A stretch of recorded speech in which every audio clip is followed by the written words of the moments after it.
Mbola amin'izay vaovao ny finoana izay dia nitombisa ireo kristianina nandray ny sakramentan'ny batisa sy ny fanasan'ny Tompo tao amin'ny FJKM Ambodifahitra Martiora. Ny andindihy makasika azy indrindra ary no arantsika ao anatin'ity sary ity. Isan'ny iraka lehibe ampanaovan'i Jesoa Kristy ny fiangonana eto amin'izao tontolo izao ny fanolorana ny sakramentan'ny batisa sy ny sakramentan'ny fanasan'ny Tompo.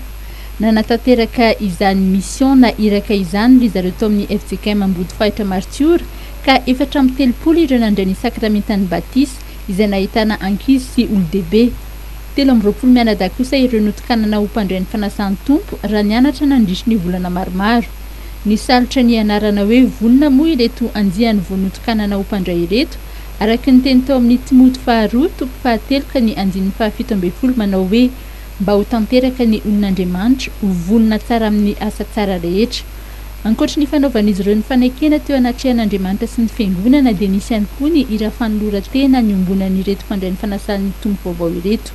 Voромaro tokoa ireo vahoakan'Andriamanitra mba hiombavaka noho izany fotoan-dehibe izany, hany ka marobe ireo tsy tafiditra tao anatin'ny trano fiangonana. Ny mpitandrina tao atoerana ny pasteur Lazasou Rakotondraneva dia nanamafy nandritra ny toroteny fa iray amin'izay antoka ahafahan'ny olona mandova ny fanjakan'Andriamanitra ny fandraisana ireo sakramenta roa ireo. Nisy araka izany ny fanentanana manokana ireo mbola tsy nanolo-tena mba tsy angatakandro intsony fa hanolo-tena handray ny sakramentan'ny famonjena araka ny baikon'i Jesoa Kristy.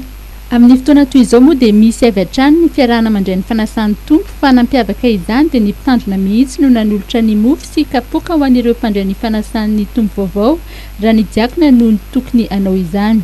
Zava-dehibe ny fotoanandroany satria maro be ireo olona izay nandray sakramentan'ny batisa sy notokanana ho mpandray ny fanasan'ny Tompo.